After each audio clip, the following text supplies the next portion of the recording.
Bonjour à tous, bienvenue sur Histoire.net pour ce nouveau podcast.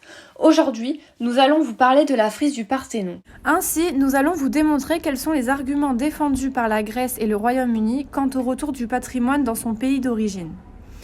Tout d'abord, la frise du Parthénon ou frise des Panathénées est une sculpture en marbre de 160 mètres de long, visible de l'extérieur du temple. Elle représente la procession qui honorait Athéna pour la fête des Grandes Panathénées tous les 4 ans. Environ 245 animaux et 378 figures humaines se trouvent sur cette frise.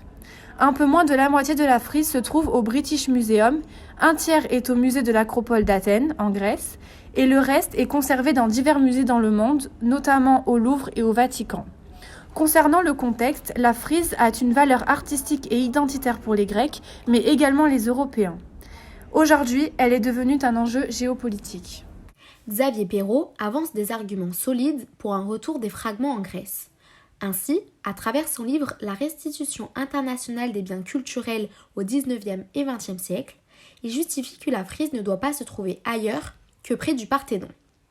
Ce lieu de mémoire est universel, spatial et temporel.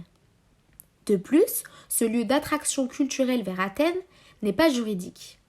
Les marbres du Parthénon semblent disposer d'un intérêt culturel majeur, justifiant leur retour en Grèce. Le pillage a eu lieu alors que la Grèce n'était pas indépendante et que son avis n'a donc pas été pris en compte, empêchant la Grèce de protéger son patrimoine national. Face à cela, les Grecs ne cessent de réagir. Une pétition a été mise en ligne le 14 mars 2020. Près de 470 000 personnes signent cette dernière. Cette campagne a pour but de faire pression sur le Parlement européen. Le président grec fait également des annonces, incitant les dirigeants du British Museum à se déplacer en Grèce, afin de voir la différence entre un musée lumineux, c'est-à-dire en Grèce, et le musée londonien qu'il qualifie de prison obscure. Ce conflit révèle donc deux conceptions différentes de la propriété du patrimoine, celle que nous venons de voir avec les Grecs, qui associent le patrimoine à l'idée culturelle et nationale et qui donnent une définition territoriale, s'oppose à la conception du patrimoine des Britanniques.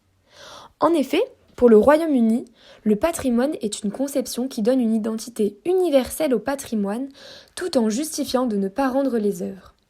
Ils estiment de leur côté que la Grèce était longtemps incapable de protéger ce patrimoine et ils considèrent également que la manière dont est présentée l'œuvre dans le British Museum, la muséographie, est de qualité et est une création artistique britannique.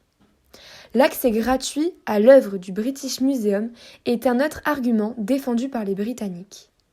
Ils mettent en avant le fait que ce soit eux les propriétaires légaux de ce patrimoine. Pour eux, la frise des Panathénées est un bien universel qui ignore les frontières culturelles. Même si les Britanniques ne dévoilent pour le moment aucun signe positif quant au retour des fragments de la frise, de leur côté, l'Italie et le Vatican ont eux rendu à la Grèce les parties de la frise qu'ils possédaient. Pour conclure, le patrimoine est de plus en plus source de conflits entre les pays. Il peut s'agir de biens considérés comme volés par un autre État, comme pour la frise du Parthénon, dont l'essentiel est encore aujourd'hui exposé au British Museum de Londres, malgré les demandes répétées de restitution de la Grèce. Et voilà, c'est la fin de notre podcast. Nous vous retrouvons la semaine prochaine et nous vous remercions de nous avoir écoutés. Bye bye!